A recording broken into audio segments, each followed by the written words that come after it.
বাংলাদেশ ইসলামী ছাত্র শিবির জামাত ইসলামের অসংখ্য নেতা কর্মীদেরকে আপনারা গুম করেছেন। তাদের কফিন কোথায়, তাদের কবর কোথায় এখনো উদ্ধার হয়নি। এই উদ্ধার না হওয়া পর্যন্ত আপনারা দেশের আনাচে কানাচে যেখানে যে অবস্থায় থেকে, আমাকে সেদিন এক রিক্সাওয়ালা বলতেছিল, স্যার আপনাকে একটু চিনি চিনি লাগে। আমি বললাম, আপনি একটু চিনি চিনি লাগেন, আপনাকে আমি পুরাটাই চিনি, মানে আপনি আমার দেশের নাগরিক, আপনাকে আমি ভালোবাসি। বলছে, স্যার বলেন কি? বলছে, হ্যাঁ চিনবো না, আপনি আমার দেশের নাগরিক। বলছে, স্যার তাহলে একটা কথা বলে। বলছে, ওই মহিলা নাকি শর্ট করে ঢুকবে। তো বললাম, তাহলে আপনি কি চিন্তা করছেন? বলছে, আমরা রিক্সাওয়ালার এক জায়গায় রাতে ঘুমাই, তো আমরা সিদ্ধান্ত নিয়েছি ও শর্ট করে ঢুকলে ওরা কট করে ধরবো।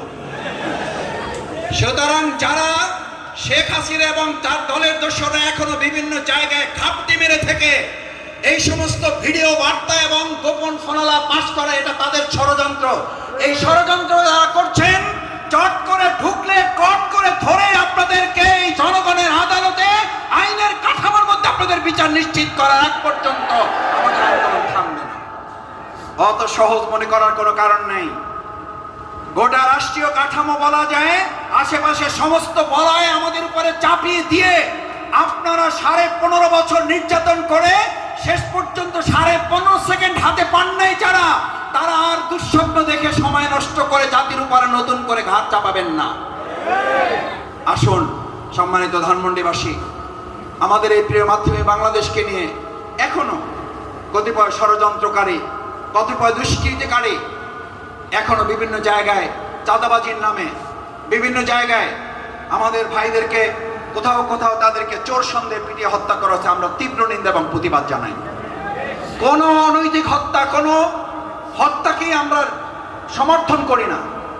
যারা আজকে আমাদের বিশ্ববিদ্যালয়ের ছাত্রদের নির্যাতন করছেন কোনো কোনো ক্ষেত্রে, আমরা পত্রিকার মাধ্যমে, আমরা বিভিন্ন গোয়েন্দা তথ্যের মাধ্যমে জানার সুযোগ পাচ্ছি, ছাত্রলীগের কতিপয় লোকেরা বিভিন্নভাবে বিভিন্ন অনুষঙ্গ প্রবেশ করে এই সমস্ত অপকর্মের সাথে তারা জড়ানোর চেষ্টা করে আমাদের ভাবমর্যাদা নষ্ট করার চেষ্টা করছেন।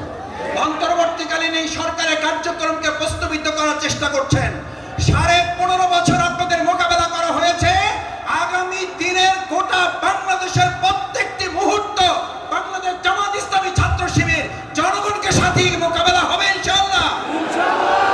এই মোকাবেলার জন্য আপনাদের প্রস্তুত থাকার উদাত্ত আহ্বান জানিয়ে, বিগত দিনে আপনারা 32 নম্বর যেভাবে মোকাবেলা করেছেন, বিগত দিনে হাতুড়ি লীগ, হেলমেট বাহিনীকে যেভাবে মোকাবেলা করেছেন, সন্ত্রাসীদের গডফাদার স্বরাষ্ট্রমন্ত্রীর এই নির্দেশনাকে যেভাবে মোকাবেলা করেছেন, ঠিক একই চেতনা নিয়ে বাংলাদেশের আগামী দিনের স্বর্ণোজ্জ্বল ভবিষ্যৎ করার, বাংলাদেশ জামাত ইসলামীর সিদ্ধান্তকে বাস্তবায়ন করার পাহারাদারির দায়িত্ব আমরা গ্রহণ করে গেলাম।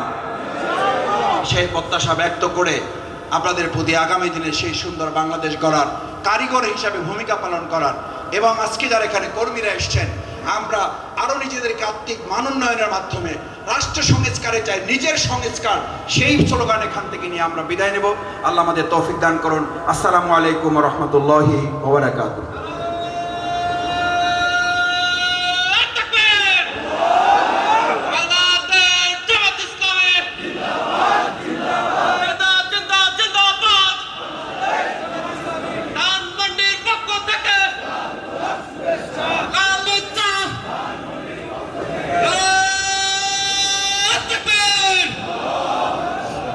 সম্মানিত কর্মী ভাইয়েরা, এ পর্যায়ে